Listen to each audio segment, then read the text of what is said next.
Subscribe करें हमारे YouTube channel superfast news को और साथ ही प्रेस करें बेल आइकन ताकि आप हमारी लेटेस्ट वीडियो को देख सकें।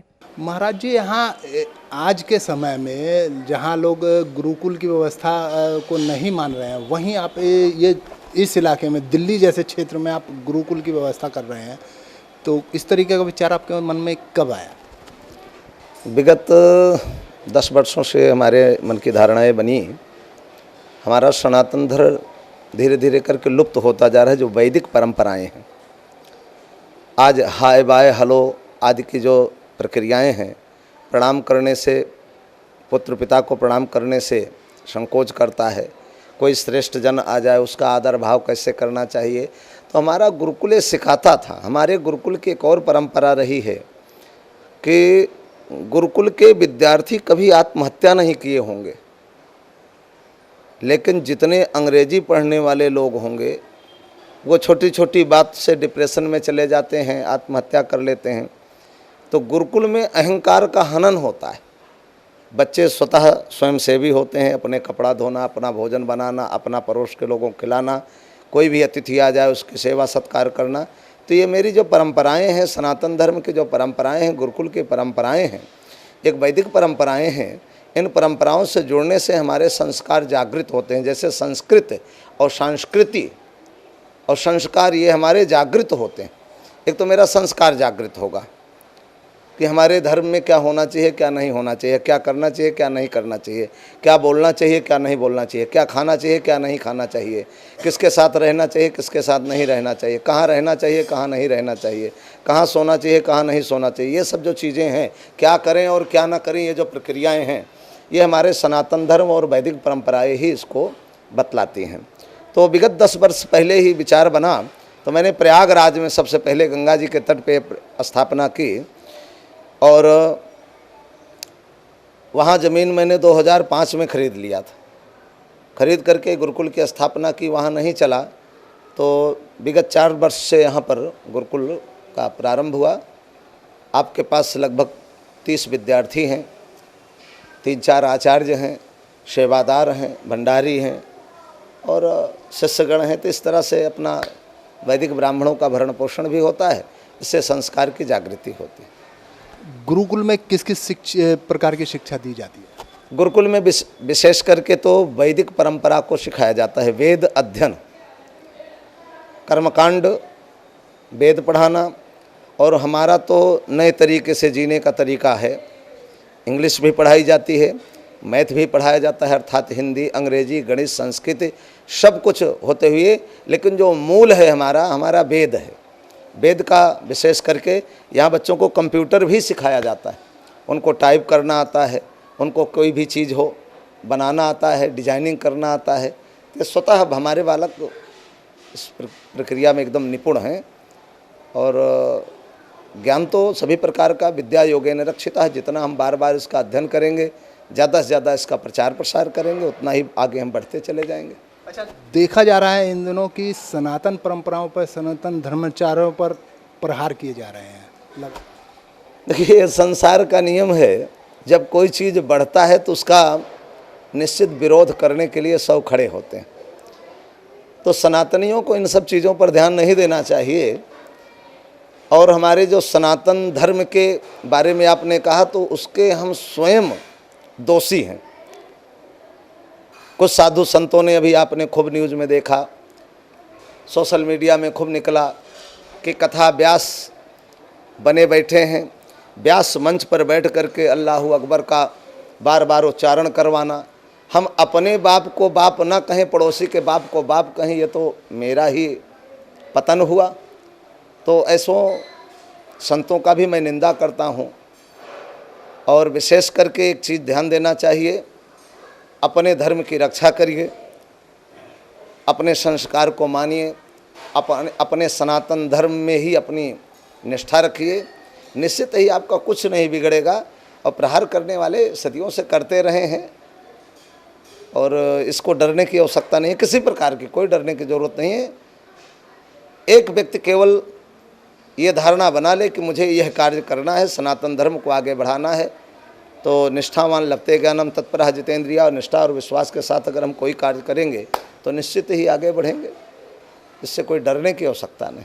अच्छा, एक बात और देखी जाती है कि जैसे हमारी पूजा समाप्त हो, जब आरती वगैरह समाप्त होती है तो उसके बाद में कहा जाता है कि विश्व में कल्याण हो, धर्म की स्थापना हो, तो ये इतना होने के बाद भी सनातन धर्म फैल नहीं पाया और धर्मों के मुकाबले।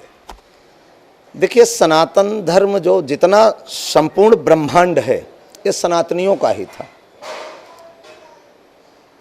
आप वेद वेदांत देखिए, पुराण में देखिए, तो संपूर्ण जितनी पृथ्वी थी सब सनातन का था। लेकिन पतन धीरे धीरे होते हुए जब हम किसी प्रकार से अपने धर्म का रक्षण नहीं करेंगे, उस धर्म की अवहेलना करेंगे, उस धर्म के लिए हम तत्पर नहीं रहेंगे, निष्ठावान नहीं रहेंगे, तो निश्चित है पतन की ओर जाएंगे। आज भी जो हो रहा है, कहने के लिए हम हिंदू हैं, किस स्तर से आप हिंदू हैं? शिखा आपके नहीं है, जनेऊ आपके पास नहीं है, चंदन लगाने में आपको शर्म आती है, जीवन बीत जाता है, कभी मंदिर व्यक्ति नहीं जाता है, किस प्रकार के हिंदू हो? तो अगर हम हिंदू, सबसे पहली बात तो हिंदू बने, अगर हिंदू बनेंगे तब सनातनी बनेंगे। हिंदू बनने के लिए शिखा को धारण करना बहुत आवश्यक है। उसके बाद अगर यज्ञोपवीतधारी है तो उसको जनेऊ धारण करना बहुत आवश्यक है। उसके बाद चंदन लगा करके, नित्य ना जा सको तो हफ्ते में एक दिन मंदिर जाने का प्रयास करिए। अपने बालकों को अपने परिजनों के साथ में जाइए, हनुमान चालीसा का ही पाठ करिए। घर में नित्य एक रामायण के दोहा को ही यदि आप पढ़ लेते हैं तो आपका कल्याण होगा। लेकिन अगर हम ये सब नहीं करते हैं तो निश्चित हमारे बच्चों को तो आज पश्चिमी सभ्यता की ओर हम ले जा रहे हैं।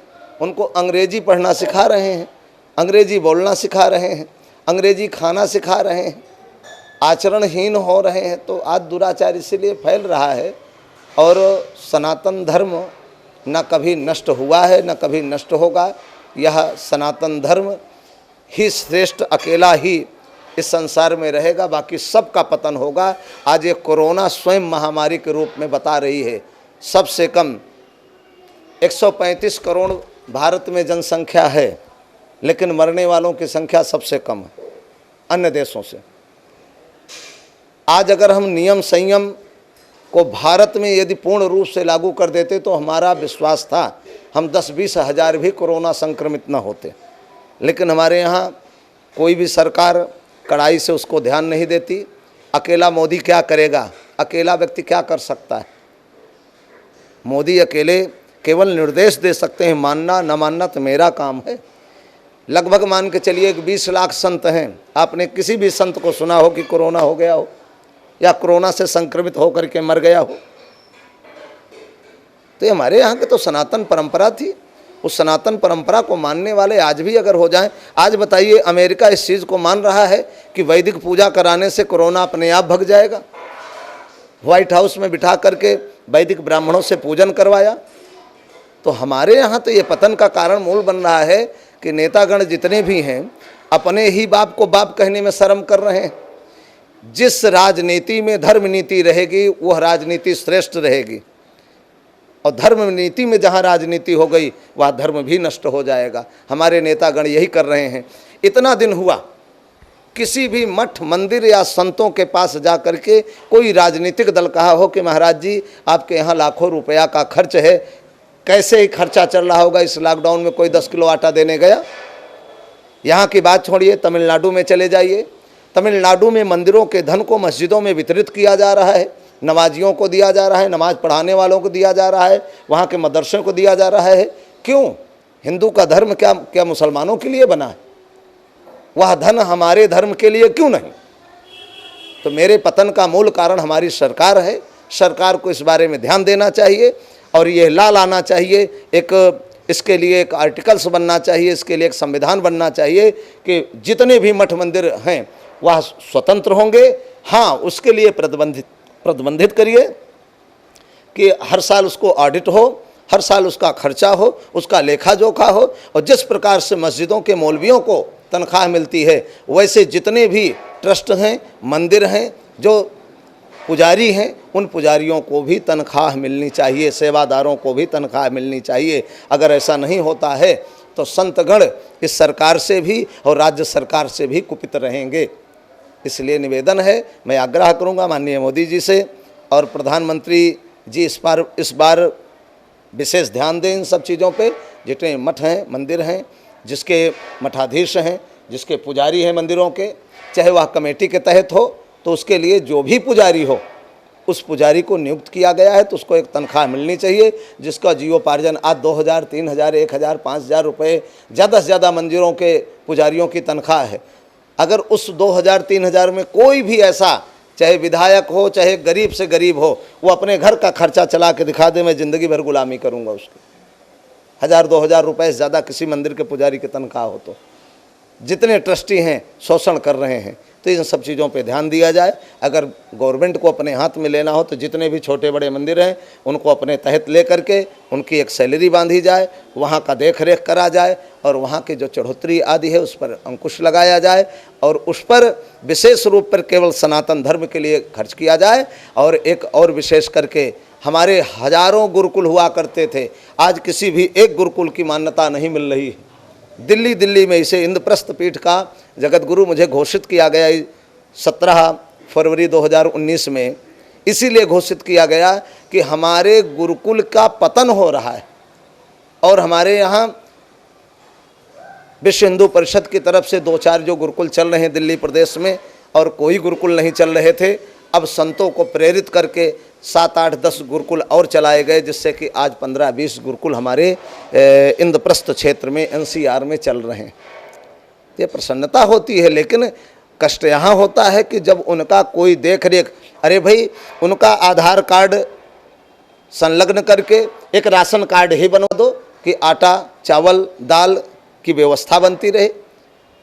इन गुरुकुलों को, उन ब्रह्मचारियों को पढ़ने के लिए 2000 रुपये अगर महीने खाने खुराक के लिए दिया जाता है उनको खाने के लिए, तो यही बहुत बड़ी बात है। लेकिन ये सब ध्यान कहाँ देती है गवर्नमेंट? तो गवर्नमेंट को ये चाहिए, चाहे माननीय मुख्यमंत्री हों हमारे अरविंद केजरीवाल, चाहे माननीय प्रधानमंत्री हों, इन सब चीज़ों को ध्यान देते हुए और गुरुकुल के उत्थान के लिए कुछ न कुछ करना चाहिए और संतों पर ध्यान देना चाहिए। जनता को आप क्या संदेश दें? मैं सभी 135 करोड़ जनता को, भारत के समस्त विद्वत जनों को सादर नमन प्रणाम करते हुए सबसे आग्रह करता हूं कि कोरोना जैसी महामारी बीमारी से बचने के लिए नियम संयम का पालन करें, सोशल डिस्टेंसिंग का विशेष पालन करें, मास्क भी लगा के रखें और कोई भी हो सैनिटाइज़र आदि का प्रयोग करें, हाथ इत्यादि धोया जाए। जो कुछ भी आज हमारे यहाँ अनुष्ठान चल रहा है गुरु पूर्णिमा के स्तर पर, तो सभी ब्राह्मण देवता भी जितने भी हैं सब सोशल डिस्टेंसिंग का पालन करते हुए मास्क आदि का प्रयोग भी करते हैं और कोई भी आता है तो सैनिटाइज़र से हाथ धोना, ये सब प्रक्रियाएं करने से स्वतः अपनी रक्षा हमें स्वयं करनी पड़ेगी। कोई रक्षा करने के लिए नहीं आएगा और जिस दिन हम अपनी स्वयं रक्षा करने के लिए तत्पर हो जाएंगे, खड़े हो जाएंगे, तो कोई कोरोना जैसी बीमारी हमारे यहाँ कुछ नहीं बिगाड़ पाएगी। जय श्रीमन नारायण। धन्यवाद।